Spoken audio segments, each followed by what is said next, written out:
Olá pessoal, eu quero saudá-los com a graça e a paz.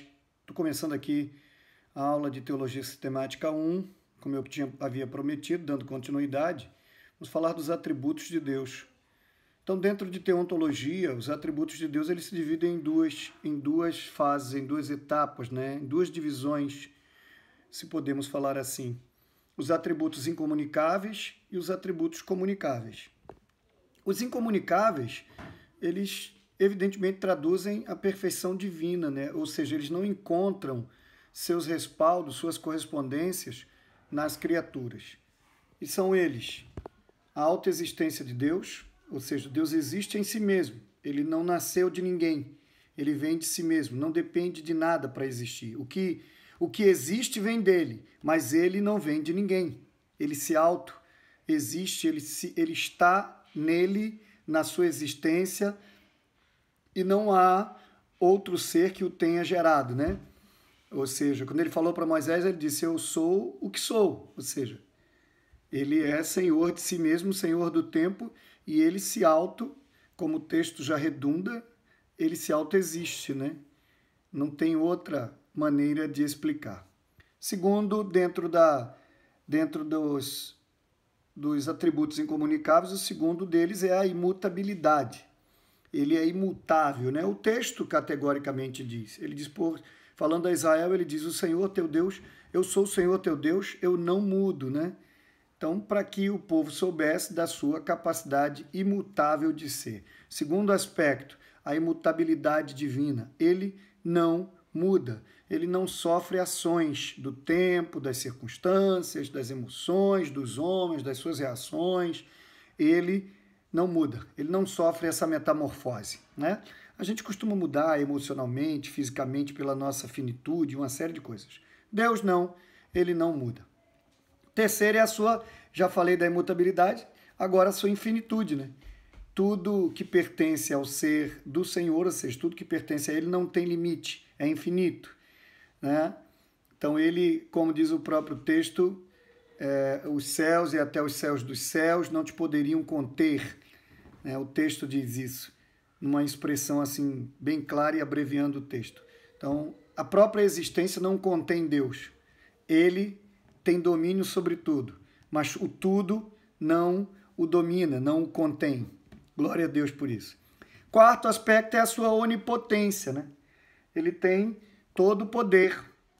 Todo o poder é dele e ele não divide com ninguém. Por isso que, quando nós tratarmos dessa concepção de poder, não existe poder atribuído a outro. O próprio Jesus, quando se manifestou, ele disse: todo poder é me dado nos céus e na terra. Então, ninguém mais tem poder. O poder é do Senhor.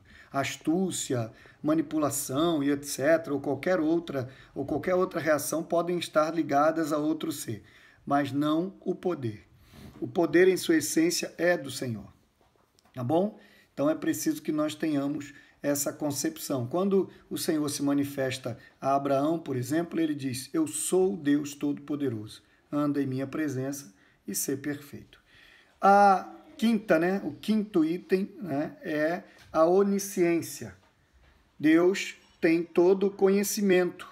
O Salmo 139, ele descreve o que é a onisciência, a onipotência e a onipresença divina, né? Ele estabelece assim, bem encorpado esse conceito. Então, a onisciência do Senhor, a sua onisciência é: eu conheço tudo, eu sei tudo. Deus conhece tudo, sabe tudo. Não há criatura alguma que esteja encoberta diante dos seus olhos. Aí vale salientar um aspecto. Se Deus conhece tudo, às vezes a gente se precipita, deseja ficar ansioso por coisa à toa, quando temos alguém que sabe de tudo o que nos cerca, de tudo que nos envolve. O outro aspecto é a sua onipresença, né? E é o último dentro desses atributos incomunicáveis. Ele é onipresente, ele não se limita a espaço. E aí eu quero ressaltar: Deus não se limita a espaço, ele está em qualquer lugar. Porém, todos os outros seres se limitam a espaço. Eles não estão em todos os lugares ao mesmo tempo. Apenas o Senhor tem essa habilidade, esse atributo. Então, isso é um fato que precisa ficar bem claro na sua mente. Às vezes a gente imagina ou atribui essa essa competência a Satanás, por exemplo, onde acontece determinada coisa, a gente diz ou atribui. Alguns dizem até indiretamente, a gente fala isso. Não, ou foram os demônios que estão com ele manipulando em todos os cantos, na esfera, como diz Paulo aos Efésios, ou ele só poderia ter feito em determinado lugar, ele não pode fazer em todos os lugares. O Senhor, olhamos para todos os cantos e ele está, ou seja, ele está presente, né? E, por favor, não confunda a teofania. Deus não está nos móveis. Deus não é o móvel, mas ele está presente em todos os cantos da terra. Isso é diferente, ok? Então, esses são os atributos incomunicáveis de Deus. Agora vamos falar um pouco dos atributos comunicáveis de Deus, né? São aqueles atributos que, evidentemente, ele é possuidor na sua plenitude, mas evidentemente compartilha, né? Ou compartilhou dos mesmos com as criaturas, né? Com os seres criados, né? Então, um deles é a santidade, né? Um dos atributos comunicáveis de Deus é a santidade. Ele diz: tu és tão puro de olhos que não podes ver o mal. Essa é uma expressão bíblica. Esse processo de santidade, dentro desse atributo comunicável, também foi compartilhado ao homem. Você vai ler uma série de textos onde o Senhor pede que o homem haja em santidade, ou busque a santidade. O outro é o amor. A Bíblia diz que ele, em essência, é o amor. João escreve isso, né? Mas esse amor também foi comunicado aos homens, também foi transmitido aos homens, também foi comparado. Tanto a santidade quanto o amor é possível que o homem desenvolva, né? Ele desenvolve hoje, no seu estado, ele desenvolve. Ele é capaz de desenvolver isso. Outro aspecto comunicável é a verdade. Ele diz, o próprio Jesus, ele diz que ele é a verdade. E o próprio Senhor se faz verdade. Ser verdade também é um mecanismo ou está disponível aos homens. Ele foi compartilhado, né?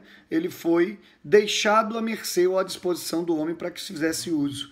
Deixar isso aqui claro. E, por último, nós temos dentro dos aspectos, dos atributos comunicáveis de Deus, a justiça.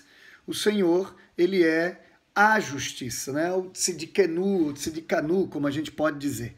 Ele é a justiça, ele faz justiça a todos os oprimidos, né? Ele faz juízo, né? Ele faz juízo. É o texto bíblico que a gente conhece, vai estar na apostila, está na sua apostila. Então, Deus é justo, é verdadeiro, ele é amor e é santidade. Esses são os atributos comunicáveis, onde é possível admitir que há compartilhamento com a criatura, né? Com o ser criado, particularmente o homem. Então é bom que entendamos, guarde essa informação. E eu queria pular agora a falar de um outro aspecto, que é a trindade, dentro desse aspecto teontológico. Deus é um ser uno, né? Em sua essência, mas esse ser único, ele tem na sua conformação 3 pessoas. Nós chamamos de Pai, de Filho e de Espírito Santo. Essas pessoas não são 3 deuses, eles são né? Um único Deus agindo e subsistindo nas 3 pessoas, né? Distintas, evidentemente, uma das outras. Como eu disse, é o Deus Pai, Deus Filho e o Deus Espírito Santo. Possuem a mesma essência, né? E são possuidores também dos mesmos atributos, tanto os incomunicáveis quanto os comunicáveis, né? Há 3 pessoas. Essa expressão trindade, ela foi pensada, né, no século IX, século VIII, entre o século VIII e o século X, né? E ela foi difundida. Ela não é pensada biblicamente no termo, mas ela é vista no termo. Quando você vai para a criação, o texto usa no plural uma expressão que a tradução diz bem isso. Ele diz, façamos. O texto de João 1 diz que ele estava no princípio. No princípio era o verbo era Deus, e o verbo estava com Deus, e nada do que foi feito sem ele se fez. Então, há também a expressão do Espírito. O texto diz que a terra era sem forma e vazia, no capítulo 1 de Gênesis, e o Espírito pairava sobre a face do abismo. Há também, no ato do batismo de Jesus, o Pai dizendo, este é o meu Filho amado, o Espírito em forma de pomba e o Filho sendo batizado. Então, nós temos ali esta concepção desses 3 dessa essência única e dessa trindade estabelecida, ou dessas três pessoas do Deus único. Então, por favor, não confunda, né? Sendo assim, o Pai é Deus, o Filho é Jesus e o Espírito Santo que habita em nós. Pense nessa questão. Quais são as provas escriturísticas da Trindade? Eu já disse algumas, mas eu quero só colocar de novo. A questão de façamos o homem a nossa imagem e semelhança, o texto de Gênesis, né? A questão do batismo de Jesus, onde os três estavam juntos, o próprio texto de João, quando diz que Jesus estava no início da criação, que testifica isso, né? Lá na criação você já vê o Espírito pairando numa terra sem forma e vazia, né? E esses argumentos são, evidentemente, a prova contundente, esses textos são a prova contundente do ato da criação.